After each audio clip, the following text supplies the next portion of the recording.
Hey friends, this week I've been inspired to try a new method to cooking one of my favorite dishes, and I just need to pick a pasta. I think I'm gonna select this tagliatelle pasta. I've had this before. It is gluten-free and it is delicious. I get this at Trader Joe's and it comes in these little nests. And I also had this Barilla gluten-free pasta, but I think I'm gonna go with this one. This I think is my all-time favorite. And of course you can use a regular pasta here. You can use spaghetti, linguine, rigatoni, pretty much any pasta that you have will work here. But I'm also gonna use some of my tomatoes. I just went to Trader Joe's today and I got some more tomatoes. And then I have this block of Parmesan cheese that I've had for months now. And I like to get this at Sam's Club. And this is one of my favorite cheeses for pasta. I just use a really small amount for each dinner, but it just really adds a lot to the dish. And if you've watched my channel, you already know I love to use cherry tomatoes, but sometimes I also use just one of these Kumato tomatoes. I also get these at Trader Joe's, and I'll just basically chop it up and throw it in the pan when I'm cooking the garlic and making the seasoning base, and it just works really well. But I also love these little cherry tomatoes in my pasta dishes, so I'll use a few of these.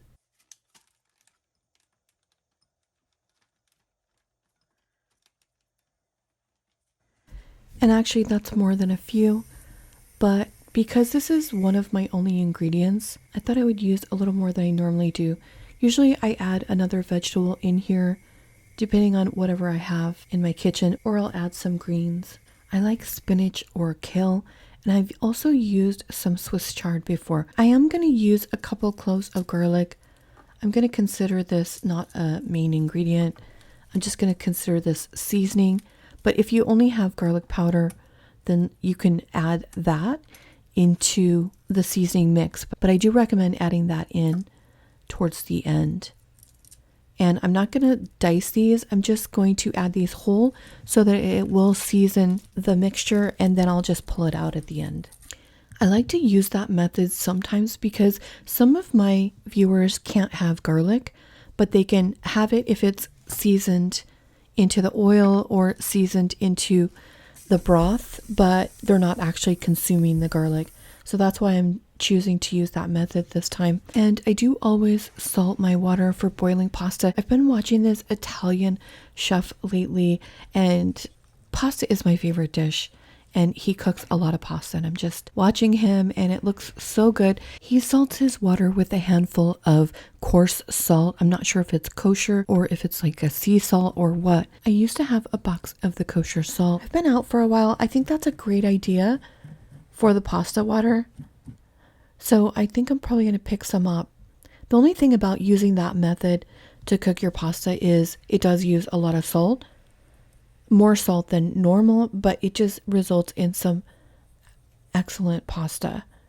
It's just perfectly seasoned. Anyway, I also don't usually use this small grater for my cheese, but this kind of pasta, this tagliatelle, which is very similar to fettuccine, is very kind of delicate. And so using a delicate cheese will work best here. I usually like to use two kinds of tomatoes. A few of these sun-dried tomatoes mixed in with the cherry tomatoes.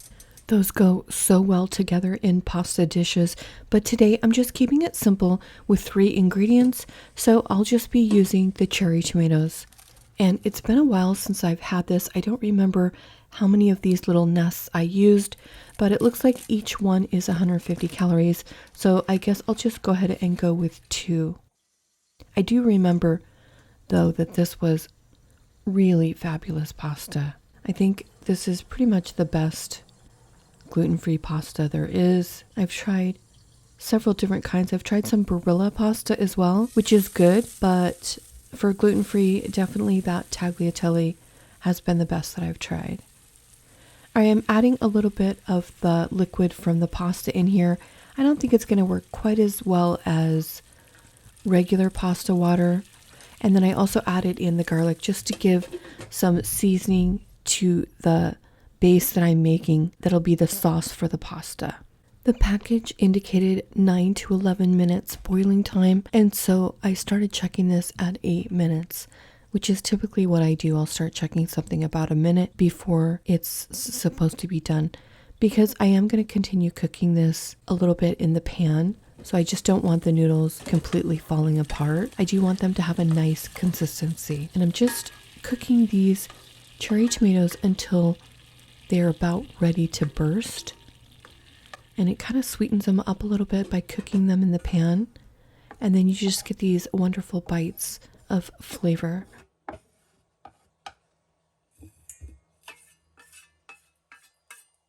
And I think this pasta is about ready. So I went ahead and drained it and just set that aside. I'm going to add that into my sauce. And if you don't want the noodles to stick together, you can add a little oil into there and they'll separate.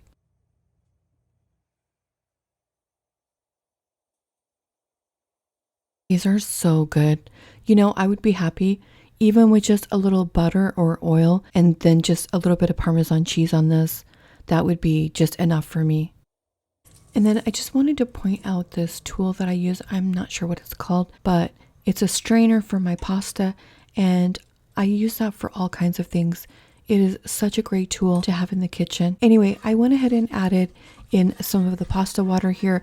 Again, I'm not sure it's going to work as well as the regular starchy pasta water, but I'm going to try it. I feel like I'm a little out of my element trying to cook with gluten-free pasta, but I do know that a lot of my viewers can't have gluten, so I like to every now and then add in some gluten-free pasta.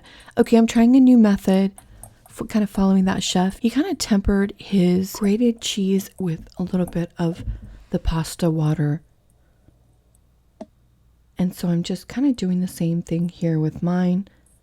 I've never used this method before, and I'm not sure how it's going to turn out with this starch water from this kind of pasta. But I'm going to try it anyway. I do like trying new methods every now and then. Pasta is something I usually feel quite comfortable making, especially since pasta is my favorite dish. But I am in new territory with this kind of pasta.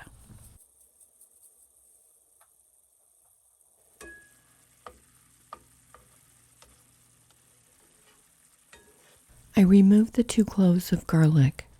What you didn't see off camera is that I accidentally strained out my first batch of pasta water. So I went ahead and made a 3rd nest of the pasta in order to get some more water, which ended up making too many noodles. So I just pulled out some of those and set those aside. I'll be happy to eat those tomorrow or the next day. And then now I should have the right amount for this cheese sauce.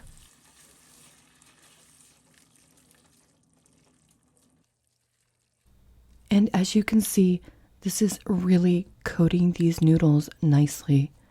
It's a nice thick cheese sauce, and it looks fabulous actually. You could also make this with the pre-shredded Parmesan cheese in the can. I've used that before, and I've made a really nice sauce with it. So you don't have to grate a block of cheese if you don't have it. But since I have it, I'm going to add a little extra over the top, just kind of plate it and give it that extra something. It's amazing what you can do with 3 ingredients, with just pasta, tomatoes, and cheese. And this looks so delicious. I love what cherry tomatoes add to a pasta dish, because a pasta dish can be heavy, but it really adds that extra acidity. And these noodles are coated so well. I mean, I think we're going to get them coated fine just using my regular method, but I do like this method. One of the reasons is because, you know, you have to be careful, especially with the heat once you add the Parmesan, because you can end up with a gooey mess, because you don't want your cheese to become gooey like that. You just want it to kind of blend in and make a nice sauce, and that's really what happens here. So for that reason, I would say that this method was a success. I'm excited to try that again when I'm using my regular like spaghetti noodles that are not gluten-free. I'm going to feel a little bit more comfortable cooking that and using that method. I wanted to show how easy it is to make a meal with just the crushed tomatoes and a box of spaghetti. I picked this up from Walmart for $1.67. You can purchase the Great Value brown spaghetti at Walmart for only $1.18, and there are different varieties of spaghetti there, whether you like the thin spaghetti, the half spaghetti, all kinds of options these days, but Barilla is my favorite spaghetti, and I already had it in my house, so I'm just going to go ahead and use that today. And I'm also going to be using 1 clove of garlic, but obviously if you want to just use garlic powder, that's going to be perfectly fine. And I did decide to add an additional clove of garlic because I do like a heavy garlic flavor. I only used half of these crushed tomatoes because I'm using the other half in a lentil soup.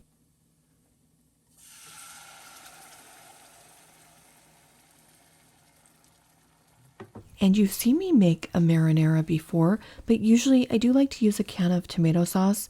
I only cook for myself, and I find that it's the least expensive way to make a really good marinara because I can get a can of the tomato sauce for 53 cents, and it's enough for me. But one of my viewers was telling me that she spent a great deal of time in Italy, and they make marinara from passata, which is a tomato puree that has been strained of all the skins and tomato seeds. Probably the closest thing to that in our markets is the crushed tomatoes with tomato puree, and I myself think that I'll really enjoy the little pieces of tomato in there because I do love tomatoes.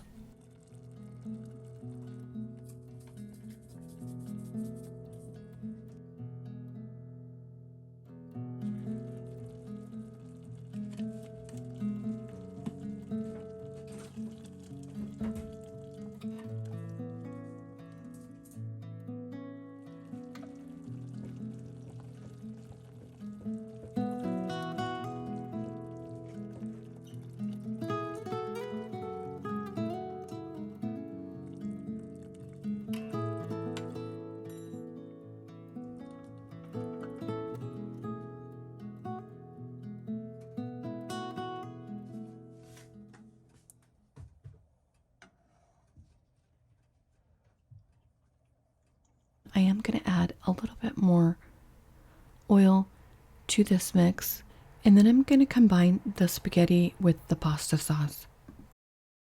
Sometimes I just put the sauce on the top, which is usually my preferred way to do it, but this time I'm going to go ahead and put the spaghetti in together with that because I know a lot of my viewers like to have a nicely coated spaghetti noodle, so I had already cooked my spaghetti noodles in some heavily salted water until they were al dente, and then I'm just going to heat them back up in the pan with the sauce.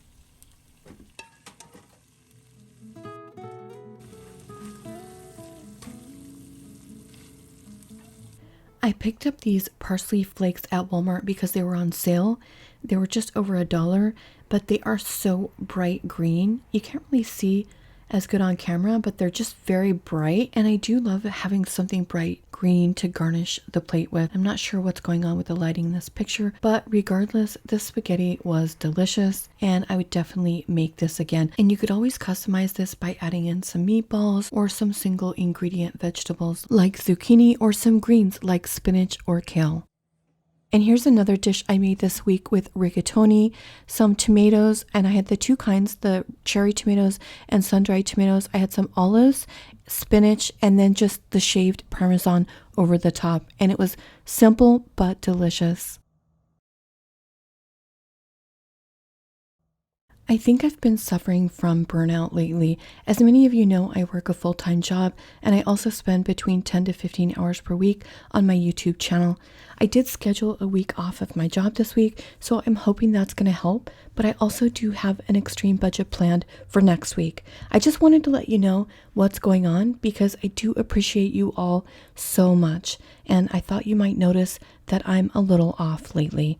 Anyway, friends, thanks so much for watching, and I'll see you next week. Morning has broken, my windows are open. Wanna feel the wind blow through my hair. Which way do I follow? What happens tomorrow? I turn to you and hope you can guide the way. Sometimes I give up, just want